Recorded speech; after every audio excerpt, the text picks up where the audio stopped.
বাংলাদেশকে এই মুহূর্তে আসলে কন্ট্রোল করছে কে?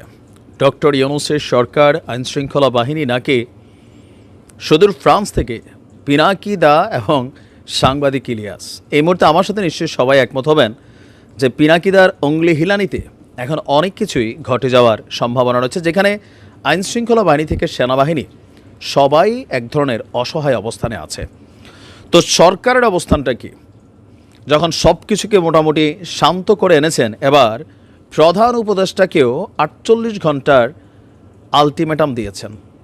দুইটা সিদ্ধান্ত দিয়েছেন যে এই দুইটা সিদ্ধান্ত এই অন্তর্বর্তী সরকারকে পালন করতে হবে। দর্শক, একের পর এক ধাসু মার্কা সিদ্ধান্ত দিচ্ছেন পিনাকিদা। তো এবার দেখি যে ডক্টর মোহাম্মদ ইউনূসকে তিনি আসলে কি পরামর্শ দিয়েছেন, যে দুইটা সিদ্ধান্ত এই মুহূর্তেই অন্তর্বর্তী সরকার প্রধানের নেওয়া খুবই জরুরি। উপদেষ্টা ডক্টর মোহাম্মদ ইউনূসকে রাষ্ট্রের সকল স্থাপনা থেকে বঙ্গবন্ধু শেখ মুজিবুর রহমানের ছবি সরিয়ে ফেলা এবং গোপন যে বন্দিশালা আছে সেই বন্দিশালাগুলোকে পরিদর্শনের আহ্বান জানিয়েছেন পিনাকি ভট্টাচার্য। তো এর মধ্যে ইতিমধ্যে আমরা দেখেছি যে গণমাধ্যমে নিউজ চলে আসছে, আপনার যে একটা অ্যাক্টিভিটিস সামনে আসতে যাচ্ছে। তো আমি পরবর্তী ভিডিওতে সেটা জানাবো।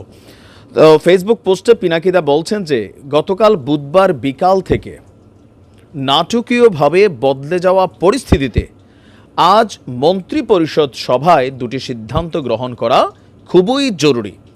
এখন মন্ত্রিপরিষদ বলতে এই মুহূর্তে যারা উপদেষ্টারা আছেন তারাই কিন্তু মন্ত্রীর পদমর্যাদায় আছেন। সো উপদেষ্টা পরিষদ একসাথে বসে আজকে দুইটা সিদ্ধান্ত নিতে হবে।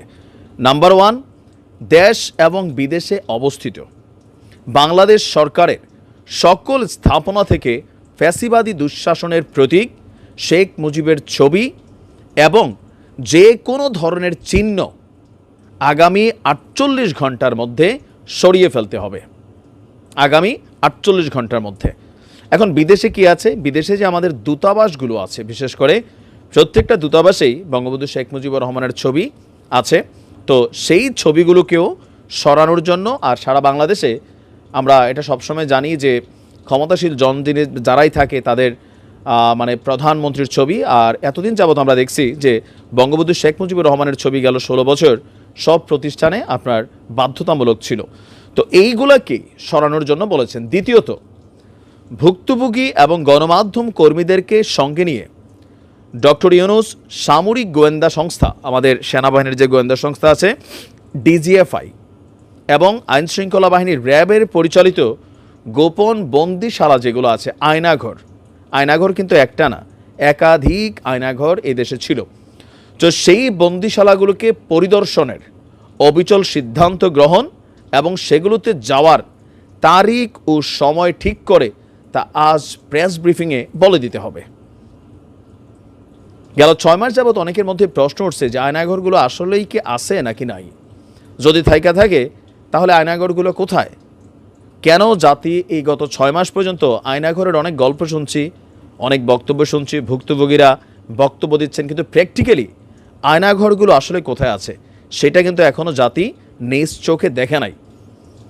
এখানে নানান বক্তব্য আছে যে কি বলে যে তাসনিম খলিল নেত্রা নিউজের, তিনি বলছিলেন যে একটা চাপে ডক্টর মোহাম্মদ ইউনূস আয়নাঘর পরিদর্শন করতে যেতে পারছেন না বা তিনি যাচ্ছেন না।